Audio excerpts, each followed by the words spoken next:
أشرقت نفسي بنور من فؤادي حينما رددت يا رب العباد.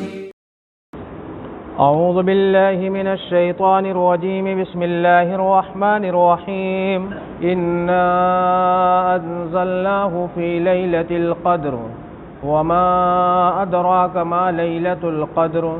ليلة القدر خير من 1000 شهر.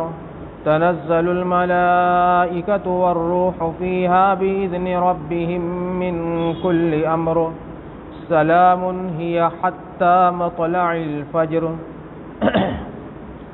یہ سورہ القدر ہے جو مکی سورہ ہے اور قرآن کریم کی ترتیب میں 97 نمبر کی سورہ ہے.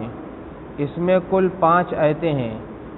اس کا موضوع ہے کہ قرآن کریم کے نزول کی ابتدا بیان کرنا، اور ایک رات آتی ہے رمضان کے مہینے میں جس کو قدر کی رات کہا جاتا ہے. شب قدر بھی بولتے ہیں، فارسی میں شب قدر ہے اور عربی میں لیلۃ القدر اور اردو میں قدر کی رات کہا جائے گا. تو اس کی 5 آیتوں کا سب سے پہلے ترجمہ ہم لوگ کر لیتے ہیں کہ بلا شبہ ہم نے اس قرآن کو قدر کی رات میں اتارا، نازل فرمایا، اور آپ کو معلوم ہے قدر کی رات کتنی عظیم الشان ہے، کیسی زبردست ہے. پھر اللہ تعالیٰ خود ہی فرما رہے ہیں کہ قدر کی رات 1000 مہینوں سے بہتر ہے. اور قدر کی رات میں کیا ہوتا ہے؟ اللہ تعالیٰ فرما رہے ہیں کہ اس میں فرشتے اور روح یعنی حضرت جبریل علیہ السلام اترتے ہیں اپنے رب کے حکم سے، ہر امر کو لے کر. اور یہ جو رات ہے یہ کب تک رہتی ہے؟ تو آخری آیت میں بتایا جا رہا ہے کہ یہ فجر طلوع ہونے تک رہتی ہے اور یہ رات سراسر سلامتی ہے. اب سوال یہ پیدا ہوتا ہے کہ قدر کے معنی کیا ہیں؟ تو قدر کے معنی تو اردو میں آتا ہے قدر و منزلت، عزت وغیرہ. عربی میں جو ہے قدر یہ تقدیر سے بنا ہے اور اس کے معنی آتے ہیں فیصلہ کرنے کے، کوئی چیز کا اندازہ لگانے کا، کوئی چیز کو مضبوط و مقرر کرنے کا آتا ہے. چنانچہ قرآن کریم میں ہے فیہا یفرق کل امر حکیم. تو اس رات کو قدر کی رات اسی لیے کہا جاتا ہے کیونکہ اللہ تعالیٰ سارے سال کا فیصلہ اس رات میں سناتے ہیں، اس وجہ سے اس کو قدر کی رات کہا جاتا ہے. اور قدر کے معنی عظمت کے بھی ہیں. تو یہ عظمت والی رات ہے کیونکہ اس میں اللہ تعالیٰ کا قرب حاصل ہوتا ہے اس رات میں، اور اس رات کی عبادت 1000 مہینوں سے افضل ہے، خیر من 1000 شہر. اور جب کوئی خاص بات ہوتی ہے، کوئی خاص بات بتانی ہوتی ہے، تو ہم نے بتایا تھا کہ اللہ تعالیٰ نبی پاک صلی اللہ علیہ وسلم کو مخاطب فرما کر اور آپ کے واسطے سے پوری امت کو مخاطب کرتے ہیں اور سوال کرتے ہیں کہ کیا آپ کو اس بارے میں کچھ معلوم ہے؟ جیسے اس سے پہلے گزر چکا ہے القاریات ملقاریہ وما ادراک ملقاریہ.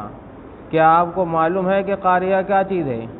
پھر اللہ تعالیٰ نے خود ہی آگے فرمایا ایسے ہی جو ہے وما ادراک ملحطمہ بھی گزر چکا ہے کہ کیا آپ کو معلوم ہے وہ توڑ پھوڑ کر رکھ دینے والی آگ کیا ہے؟ تو اللہ تعالیٰ نے آگے خود فرمایا نار اللہ الموقدہ. ایسے ہی یہاں پہ اللہ تعالیٰ سوال کر رہے ہیں وما ادراک ما لیلۃ القدر. کیا آپ کو معلوم ہے کہ قدر کی رات کیسی عظیم الشان ہے اور کیا ہے؟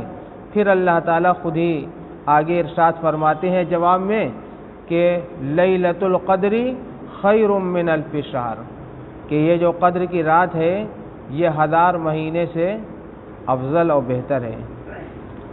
اس کا شان نزول ہے کہ یہ جو سورہ نازل ہوئی ہے اور اللہ تعالیٰ نے اس رات کو اتنا افضل ترین بنایا ہے، اس کا ایک سبب یہ بیان کیا جاتا ہے کہ نبی پاک صلی اللہ علیہ وسلم کی خدمت میں لوگ آئے، آپ صلی اللہ علیہ وسلم نے ذکر کیا بنی اسرائیل کے ایک شخص کا واقعہ اور قصہ بیان کیا۔ قصہ کیا تھا؟ قصہ یہ تھا کہ بنی اسرائیل میں ایک شخص تھا جس نے یہ قسم کھائی تھی کہ ہم اللہ کے راستے میں 1000 مہینے تک رہیں گے۔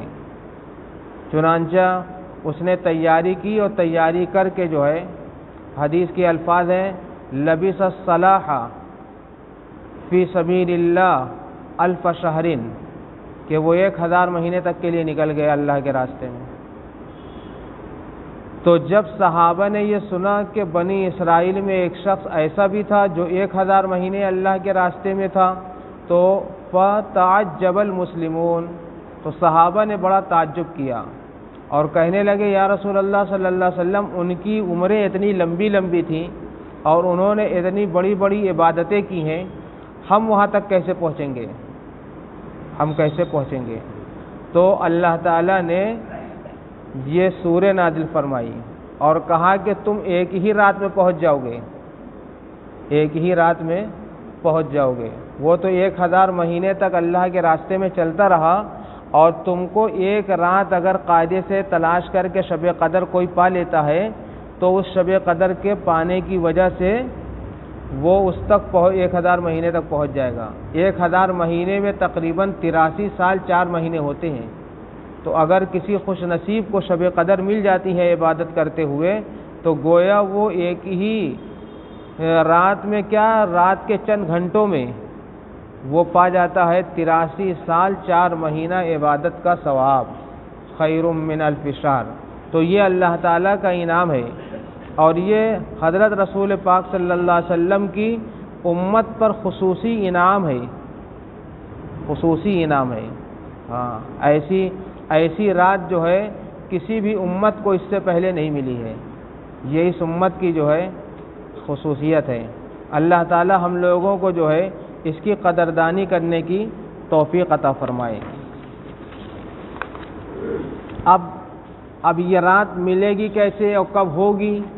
تو اس کے بارے میں آتا ہے کہ نبی پاک صلی اللہ علیہ وسلم اس کو پورے مہینے تلاش کیا کرتے تھے پہلے، پھر جو ہے آخر میں آپ کا معمول یہ ہو گیا تھا کہ شب قدر جو ہے رمضان کے اخیر عشرہ میں ملے گی۔ پھر اخیر عشرے میں بھی یہ خاص کر دیا گیا کہ جو طاق راتیں ہیں، یعنی 21ویں، جیسے آج 21ویں شب ہے، پھر ایک دن چھوڑ کر آئے گی 23ویں شب، پھر ایک دن چھوڑ کر آئے گی 25ویں شب، پھر ایک دن چھوڑ کے آئے گی 27ویں شب، ایسے ہی آخر تک۔ تو یہ جو طاق راتیں ہیں، ان طاق راتوں میں نبی پاک صلی اللہ علیہ وسلم نے فرمایا کہ تم جو ہے شب قدر کو تلاش کیا کرو۔ حضرت عائشہ صدیقہ رضی اللہ تعالی عنہا نے سوال کیا کہ یا رسول اللہ صلی اللہ علیہ وسلم، اگر میں شب قدر پا جاؤں تو اس رات میں اللہ سے دعا کیا مانگوں؟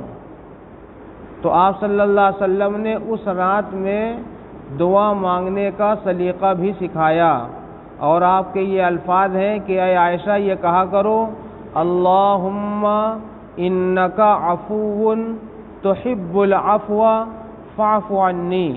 اس کا ترجمہ ہے کہ اے اللہ، آپ معاف کرنے والے ہیں اور آپ معافی کو پسند کرتے ہیں، آپ مجھے معاف کر دیجئے۔ تو معلوم یہ ہوا کہ اس رات میں جو سب سے اہم دعا مانگنی ہے وہ کیا مانگنی ہے؟ وہ اپنے گناہوں سے توبہ کرنا ہے، اپنے گناہوں سے توبہ۔ معافی کا مطلب تو یہی ہوا نا کہ ہماری غلطیوں کو اور خطاؤں کو اور لغزشوں کو کیا کر دیجئے؟ معاف کر دیجئے، اسی کا نام توبہ ہے۔ تو سب سے بڑی عبادت توبہ ہے، اللہ سے معافی مانگنا ہے اور اپنی مغفرت کرانا ہے۔ اسی وجہ سے آپ نے یہ حدیث بھی سنا ہوگا کہ نبی پاک صلی اللہ علیہ وسلم نے فرمایا کہ بڑا بد نصیب ہے وہ شخص جو رمضان کا مبارک مہینہ پائے اور اپنی مغفرت نہ کرا سکے۔ حضرت جبریل علیہ السلام نے آپ کی اس بد دعا پر آمین کہا۔ تو مطلب یہ ہوا کہ رمضان میں ایسی عبادت کرنا چاہیے اور عبادت اس طریقے پر کرنا چاہیے کہ اللہ تعالی ہمیں کیا کر دے؟ معاف کر دے، ہم کو پاک کر دے۔ لہذا اس رات کو جو ہے اب بطور علامت، اس میں 3 حدیثیں ہیں کہ شب قدر کی علامت کیا ہے۔ تو ان میں پہلی حدیث تو یہ ہے کہ نبی کریم صلی اللہ علیہ وسلم نے یہ خبر دی کہ جس رات میں شب قدر ہوتی ہے اس کی صبح میں سورج اس طرح طلوع ہوتا ہے کہ اس میں کرنیں نہیں ہوتی، یعنی دھوپ نہیں ہوتی، تیز نہیں ہوتا، وہ ٹھنڈا، سورج ٹھنڈا ہوتا ہے۔ یہ ایک علامت ہے۔ دوسری علامت یہ ہے کہ نبی کریم صلی اللہ علیہ وسلم نے ارشاد فرمایا کہ شب قدر میں رات روشن ہوتی ہے۔ رات عموماً اندھیری ہوتی ہے، سبھی کو پتہ ہے، لیکن آسمان پہ ایسی چمک دمک ہوتی ہے کہ جس کی وجہ سے رات روشن معلوم ہوتی ہے، اور نہ رات گرم ہوتی ہے اور نہ ٹھنڈی ہوتی ہے۔ اور سورج اس دن ہلکا سا کیا ہوتا ہے؟ صبح میں سرخ ہوتا ہے۔ یہ دوسری علامت ہے۔ تیسری علامت ہے کہ نبی اکرم صلی اللہ علیہ وسلم نے ارشاد فرمایا شب قدر واضح اور روشن رات ہوتی ہے۔ یہ رات نہ گرم ہوتی ہے نہ ٹھنڈی۔ اس رات میں شیطانوں کو مارنے کے لیے ستاروں کو بھی نہیں چھوڑا جاتا۔ اب یہ تو علامت جو بیان کی گئی ہے یہ صحیح علامت بیان کی گئی ہے، یہ معتبر ہے۔ اس کے علاوہ کچھ لوگوں نے اپنے سے بیان کیا ہے کہ یہ علامت ہوتی ہے، تو وہ اسی لیے بیان کر دیا جا رہا ہے کہ وہ علامتیں جو لوگ بیان کرتے ہیں وہ غلط ہے۔ مثلا کوئی یہ بیان کرتا ہے کہ اس دن جو ہے درخت زمین پر گر جاتے ہیں اور پھر اپنے آپ کھڑے ہو جاتے ہیں، تو یہ بھی کیا ہے؟ غلط ہے۔ ایسی کوئی حقیقت نہیں ہے۔ بعض لوگوں نے یہ بیان کیا ہے کہ جتنے نمکین پانی ہے اس رات میں کیا ہو جاتے ہیں؟ میٹھے ہو جاتے ہیں، تو ایسا بھی نہیں ہے۔ یہ سب مطلب حقیقت نہیں ہے، اور یہ کوئی مستند دلیل کے ساتھ نہیں ہے۔ اور کچھ لوگوں نے یہ بھی بیان کیا ہے کہ اس رات میں کتے نہیں بھونکتے۔ سمجھے آپ؟ اب معلوم ہوا کہ کسی گلی کے کتے سو گئے نہیں بھونکے تو لوگوں نے کہا شب قدر ہے۔ سمجھے آپ؟ تو ایسا نہیں ہے۔ تو یہ سب جو ہے یہ من گھڑت ہے۔ اور کچھ لوگ یہ بھی کہتے ہیں کہ ہر جگہ روشنی ہو جاتی ہے، تو یہ بھی من گھڑت ہے۔ تو بہرحال ان من گھڑت علامتوں کو ہمیں اپنے دماغ اور ذہن میں نہیں رکھنا ہے۔ اب ایک سوال یہ پیدا ہوتا ہے کہ شب قدر جب اتنی قیمتی اور اتنی اہم چیز تھی تو اس کو ظاہر کر دینا چاہیے تھا، ہے کہ نہیں؟ یعنی بتا دیا جاتا کہ 27ویں کو ہوگی یا 29ویں کو ہوگی یا 21ویں کو ہوگی۔ اس کو مخفی رکھنے کا کیا راز ہے؟ تو اس میں مخفی رکھنے کے سلسلے میں اللہ تعالیٰ کی یہ ایک عادت ہے کہ جب کوئی چیز بڑی اہم ہوتی ہے تو مصلحتاً، یعنی بندوں کی مصلحت کی وجہ سے اللہ تعالیٰ کبھی کبھی کسی اہم چیز کو چھپا دیتے ہیں۔ جیسے اسم اعظم ہے، تو اب اسم اعظم کیا ہے تو کوئی چیز، اسم اعظم کے ذریعے دعا مانگنا چاہیے، لیکن اللہ تعالیٰ کا کون سا نام اسم اعظم ہے یہ گارنٹی کے ساتھ نہیں کہا جا سکتا۔ اور جمعہ کے دن قبولیت کی ایک گھڑی آتی ہے جس کے بارے میں کہا گیا ہے کہ حضرت آدم علیہ السلام کی دعا جو ہے اسی گھڑی میں کیا ہوئی تھی؟ قبول ہوئی تھی۔ لیکن وہ جمعے کے دن کون سی گھڑی ہے یہ متعین نہیں کیا گیا۔ اور ایسے ہی یہ رات ہے جو 1000 مہینوں سے بہتر ہے، اس کو بھی ظاہر نہیں کیا گیا۔ اب اس میں مصلحت کیا ہے؟ مصلحت یہ ہے کہ اگر کسی مجبوری کی وجہ سے کوئی اللہ تعالیٰ کا وہ نام نہ لے سکے تو دوسرے نام سے دعا مانگ لیں۔ اور اسی طریقے سے جو ہے جمعے کی اس گھڑی میں انسان محنت کرتا رہے، اگر جو ہے اسی ایک ٹائم کو متعین کر دیا جاتا تو جن لوگوں سے وہ گھڑی چھوٹ جاتی وہ بڑے صدمے میں رہتے۔ ایسے ہی جو ہے یہ رات چھپا دی گئی، بہت سے لوگ اگر اس رات میں سو جاتے تو وہ بڑے غمزدہ رہتے زندگی بھر، اور اگر زندگی بھر نہ صحیح تو اگلے رمضان آنے تک تو رہتے ہی رہتے۔ تو اللہ تعالیٰ نے ان کو اس غم سے جو ہے کیا کیا، بچا لیا۔ اور یہ بھی ہے کہ اللہ تعالیٰ یہ چاہتے ہیں کہ بندہ ہماری جو ہے زیادہ سے زیادہ عبادت کرے، تو جب اللہ نے مخفی رکھا ہے تو اس سلسلے میں بندہ اللہ کی عبادت میں زیادہ مصروف عمل رہے گا۔ اور ایک وجہ یہ بھی ہے کہ جب اتنی اہم عبادت ہے اگر متعین کر دیا جاتا اور پھر اس رات میں کوئی گناہ کرتا تو اس گناہ کی سزا بھی ایسے ہی بہت خطرناک ہوتی۔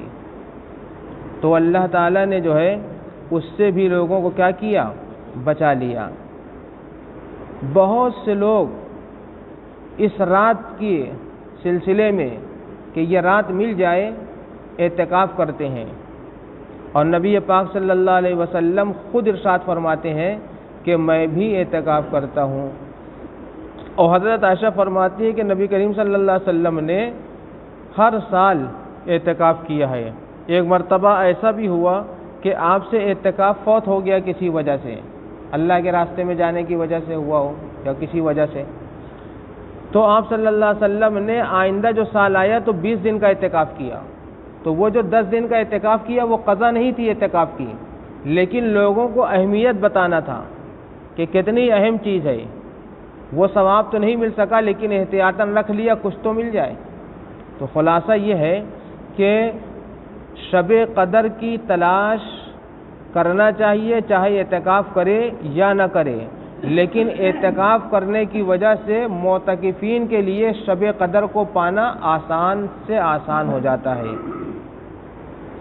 بہت بڑے بڑے اللہ والے گزرے ہیں، ابھی جلد ہی حضرت شیخ الہند ہے، حضرت مولانا قاسم صاحب نانوتوی ہیں، حضرت حکیم الامت رحمۃ اللہ علیہ ہیں، حضرت مولانا حسین احمد مدنی رحمۃ اللہ علیہ ہیں۔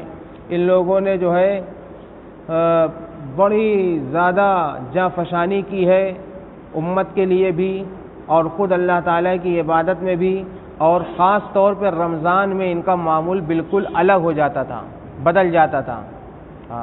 حتیٰ کہ ایک واقعہ لکھا ہوا ہے کتابوں میں کہ حضرت شیخ الہند رحمۃ اللہ علیہ مالٹا کی جیل میں بند کر دیے گئے، اور ایک دن جب رمضان کا وقت قریب آیا تو بہت زیادہ غمگین تھے، حد سے زیادہ۔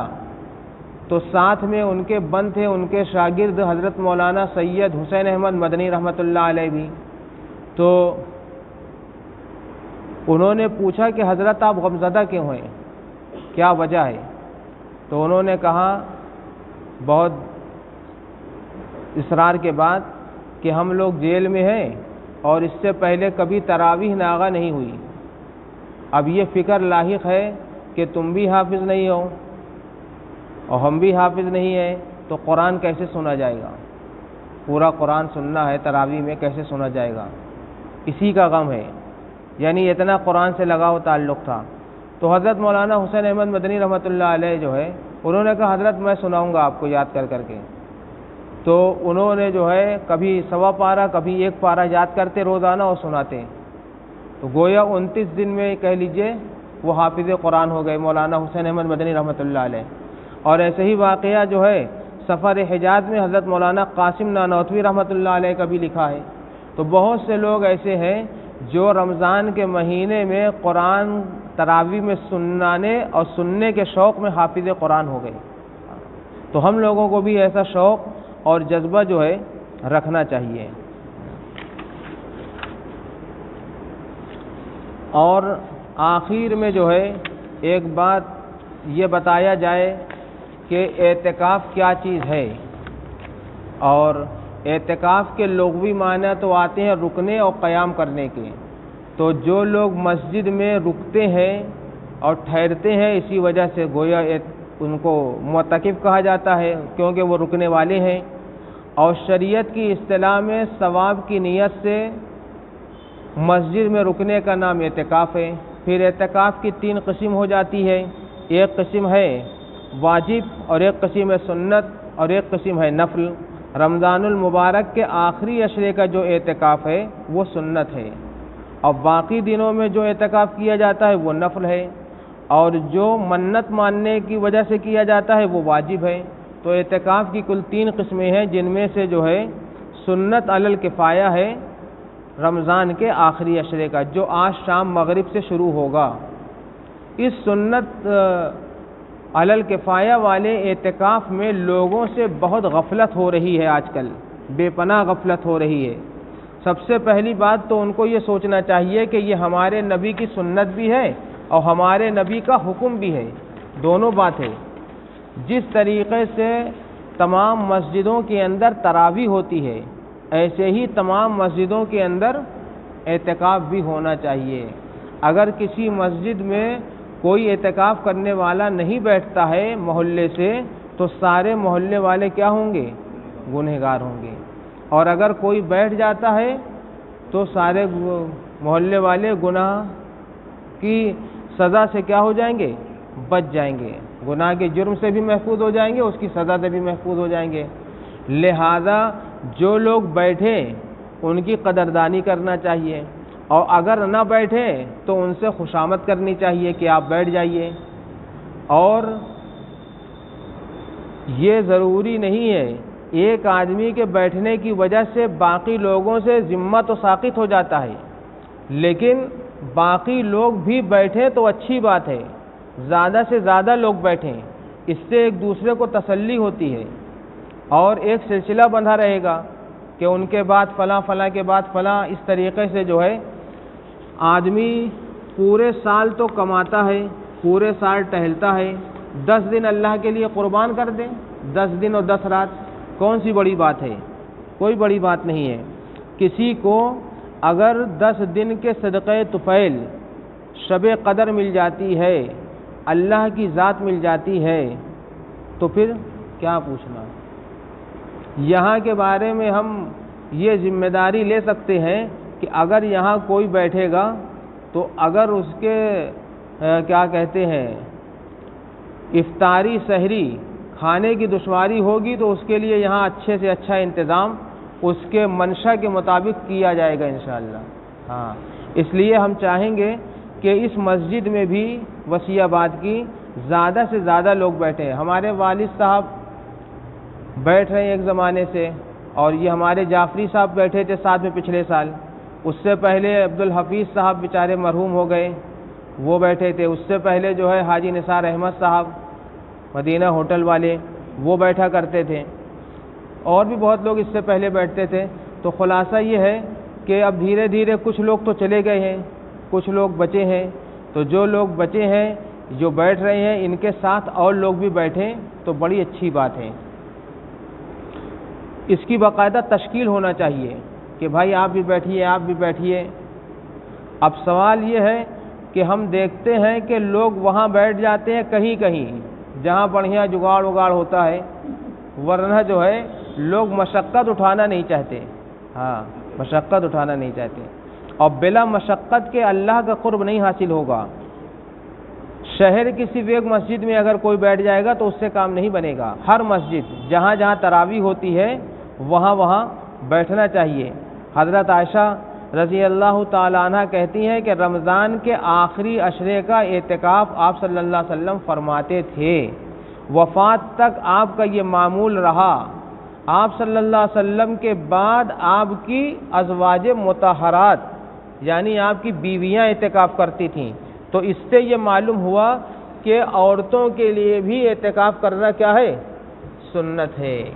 تو عورتوں کو اپنے گھروں کے اندر اعتکاف کرنا چاہیے۔ ماشاءاللہ بعض عورتیں اعتکاف میں بیٹھتی ہیں، ہاں، ہم کو اس طرح معلوم ہوتا ہے کہ وہ اعتکاف کے بارے میں مسائل دریافت کرتی ہیں، پوچھتی ہیں کہ کیا حکم ہے، کیسے بیٹھنا ہے، کب سے بیٹھنا ہے، کیا کیا پابندیاں ہیں، تو ان کو بتایا جاتا ہے۔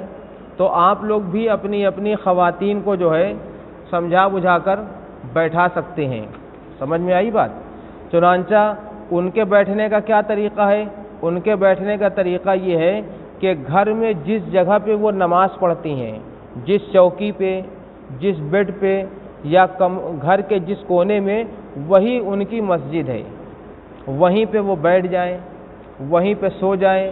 جیسے مسجد میں جو اعتکاف کرتا ہے وہ اپنی ضرورت سے جو ہے استنجا بیت الخلاء کے لیے جاتا ہے، ویسے ہی وہ عورتیں بھی اپنی ضرورت کے لیے ادھر ادھر اپنے گھر میں جا سکتی ہیں اپنی قضائے حاجت کو پورا کرنے کے لیے۔ باقی ٹائم وہ وہیں بیٹھ جائیں، نیند آئے تو وہ اپنی جو ہے اسی چوکی پہ اور اسی جو ہے نماز پڑھنے کی جگہ پہ سو جائیں۔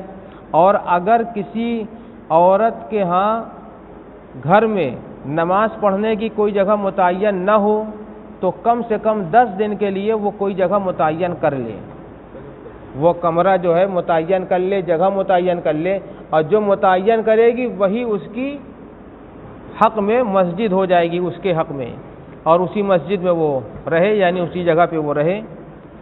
عورتوں میں پہلے دینداری تھی، تقویٰ تھا، زہد تھا، تو وہ عورتیں بڑی کثرت سے اعتکاف کرتی تھیں، لیکن اب عورتوں میں تو ٹہلنے کا جو ہے رواج پڑ گیا ہے، اور سارا کام پورے سال روکے رہیں گی۔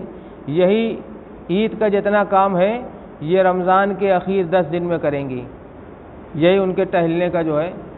تو عورتوں کو چاہیے کہ ان 10 دنوں کو اللہ کے لیے فارغ کیا کریں، ہاں، اور فارغ کر کے جو ہے اپنے گھر میں اعتکاف میں بیٹھیں، اور وہاں جو اعتکاف کی جگہ ہے گھر کے کام کاج وغیرہ وہاں بیٹھ کے کر سکتی ہیں۔ جیسے مثال کے طور پہ کوئی کام ان کو کرنا ہے تو اعتکاف کی جگہ میں بیٹھ کے کرنا چاہیں، کوئی کرنے والا نہ ہو تو وہ کر لیں۔ کچن میں نہ جائیں بلا ضرورت، کچن کا کام کوئی دوسرا آدمی کر لے، اور کہیں ایسی مجبوری ہے تو وہاں جا بھی سکتی ہیں اگر مجبوری آ جائے، ورنہ اس کے لیے کسی کو رکھ لیا جائے۔ بہرحال اعتکاف کے سلسلے میں جو ہے بڑی غفلت ہے، ہم دیکھتے ہیں کہ بہت سی مسجدوں میں تو اعتکاف ہو ہی نہیں رہا ہے۔ اس لیے جو ہے اس اعتکاف کے سلسلے میں مسلمانوں کو ایک بہت ہی اہم تحریک چلانا چاہیے، اور تحریک چلا کر جو ہے اس مسجد میں لوگوں کو بیٹھایا جائے۔ اور ہم تو یہاں پہ جو لوگ موجود ہیں ان سے یہ درخواست کریں گے کہ وہ اعتکاف میں بیٹھیں، زیادہ سے زیادہ لوگ بیٹھیں، ہاں، کم سے کم 10 لوگ تو بیٹھیں ہی اس سال۔ تو جن کا ارادہ نہ بھی ہو وہ ارادہ کر لیں، ابھی جا کر اپنی بیوی کو منا لیجئے کہ بھیا 10 دن کی چھٹی دے دو، عید کے دن ہم تمہارے پاس آ جائیں گے، سمجھ میں آئی بات؟ تو اجازت لے کر آ جائیں، اور جس کے جوان بچے ہیں وہ اپنے کام کو اپنے بچوں کے کیا کر دیں، سپرد کر دیں، تو اللہ تعالیٰ کا قرب حاصل ہو جائے گا، ٹھیک ہے؟ ہاں۔ اشرقت نفسي بنور من فؤادي حينما رددت يا رب العباد وانتشت روحي وصار الدمع يجري يا إلهي خذ بقلبي للرشاد